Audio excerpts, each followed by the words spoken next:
কি জুতা জুতার সামনে কি? আল্লাহ গো, জুতার মধ্যে স্বর্ণের নথ কেটে পড়াইছে।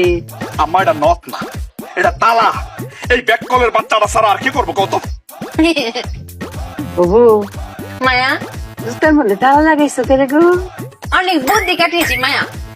আবারও বুদ্ধি, কেমন লাগে? ও বউ, তোমার না কতবার কইরা কই বউ গো, আর তুমি বুদ্ধি কাটাইও না। কেন হিরাবার বুদ্ধিটা কাটাইছো? চুপের একটু কষ্ট, চুপের বুদ্ধি কেউ শুনতেই চায় না। ওফু, কষ্ট যখন একটা, কষ্ট একটু পরে শেষ হইব। এই দেখ, তেরা কুচা পাতার বাটনা বাড়াইছি, মাথা দিয়াম, মাথা করে টান লয়ে ফুবো। শেষ মাসে ইহার বুঝা নেলাই আমরা। কও ক মায়া, পরশু দিনে নজরুল ভাই বাড়িতে চুরি হয়েছিল না, জুতা চুরি হয়েছিল।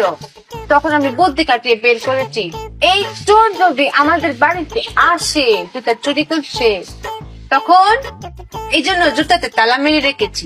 ভালো করেছি না মায়া? ভালো করেছি না স্বামী? বুদ্ধি গো মায়, তুমি অনেক বুদ্ধি কাটাইছো। অঙ্ক তো জুতার লগে লগে তালাও যদি লয়ে যায়, তো আমও গেল সালাও গেল, তখন কি করবা? আম চালা না মায়া, জুতা আর তালা। ওই তো এখন জুতা আর তালা গেল, তখন কি হইব? এখানেই তো মায়া বুদ্ধি দিয়ে তব্দা লাগিয়ে ফেলেছি। কি বুদ্ধি শুনবেন? শুনেন, আপনার বুদ্ধি পারবে।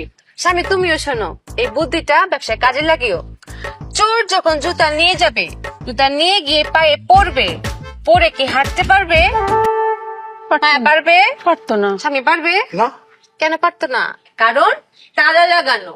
এই তালা তো খুলতে হবে, খোলার জন্য চাবি লাগবে।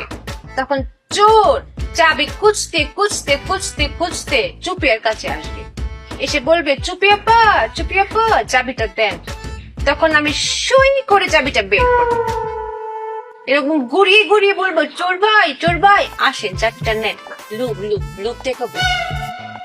তখন ও লোভে পড়ে চাবি নিতে আমার কাছে আসবে, তখন কপ করে ধরে ফেলবো। এটাকে বলে চোর দ্বারার কল। ফাঁক ফাঁক মেশিন পেতেছি, বুঝেছেন মায়া? অনেক বুদ্ধি কাটিয়েছি না? ওরে ব্যাককলের বাচ্চা, চোর কি তোর বাপ লাগে নাকি রক্তের কেউ তোর? রক্তের জন্যই তো না তো, চাবির জন্যই তো। কারণ চাবির চুপিয়ার কাছে। আম্মা, এই জুতাটা বাইরে কিন্তু ব্যাককলের বাচ্চারা মাইরা বলামু। এই চোর কি তোর মতো ব্যাককল যে তোর কাছে আবার আইবো চাবিটার লাগিয়া?